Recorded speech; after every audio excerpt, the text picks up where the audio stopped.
All right, well, I'm gonna start us off here in Mississippi and Alabama, where I basically screwed things up.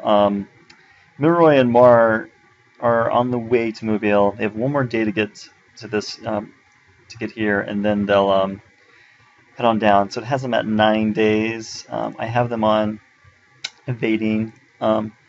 General Wallace, I'm not going to send this way because I think what is probably most likely is Beauregard would attempt to enter Washington, Alabama. Instead, I'm going to send him down south and on to Mobile, Alabama from Jackson, Mississippi. Now, unfortunately, I only have enough full supply for one turn, so basically I have screwed up and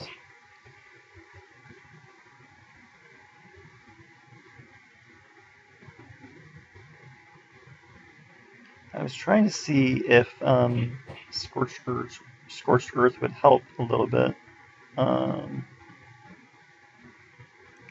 So maybe that will help with our cohesion.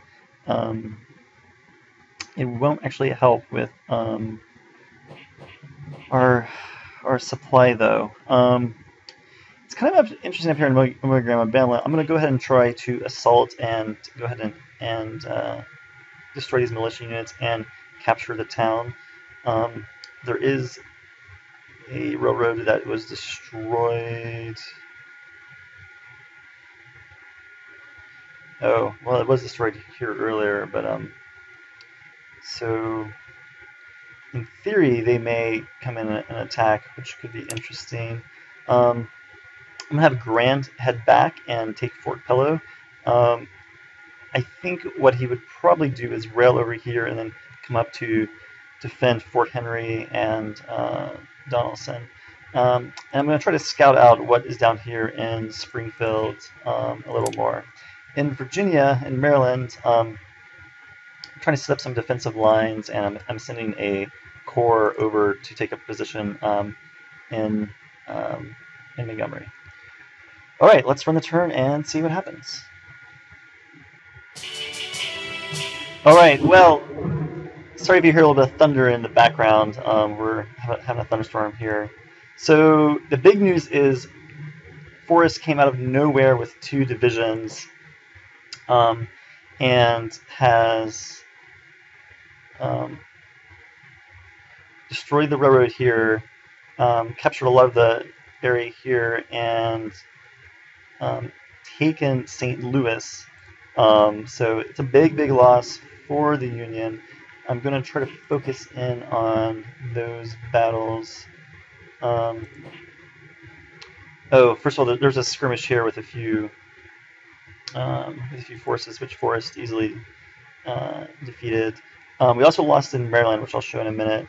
But here's the big one in St. Louis. So there wasn't a division there, so it fell actually quite easily. Sorry, let me click on that again. And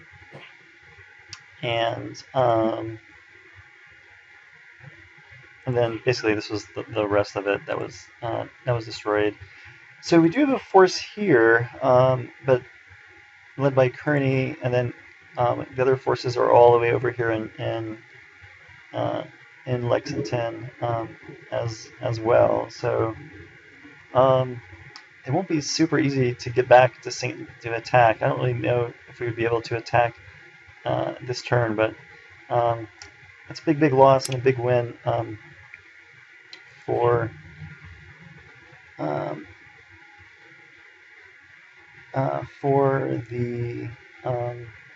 the Confederacy. Now this is kind of interesting too. Beauregard was able to come down as I kind of had predicted, and you can see that Wallace's force only has enough supply for about a little less than half, and Milroy's division is 1 day away.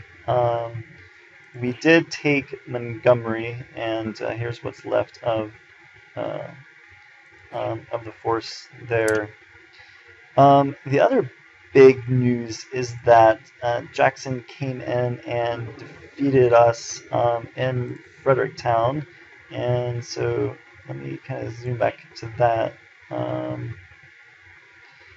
pretty even casualties. Actually, they did lose more, but in the end, we were pushed out.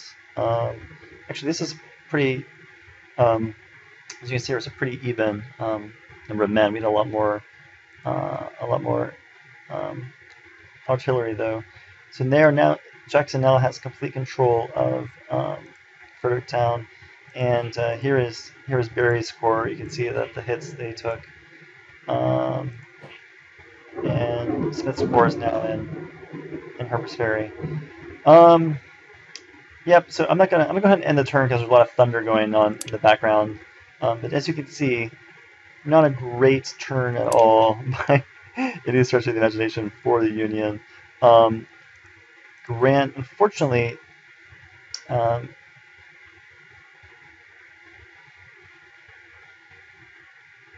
did not. Oh, well, that's interesting. I thought, yeah, he didn't get anywhere near. He didn't get anywhere near Fort Pillow, actually, and you can see actually the Confederacy did rail a force up to Fort Henry and Donelson. So this force here did get reinforced. So there's now a half division in Island 10. Morale has dropped a lot. It's down to 84. Of course, losing St. Louis and the battles. All right, so a lot to think about, and I'll see you next time.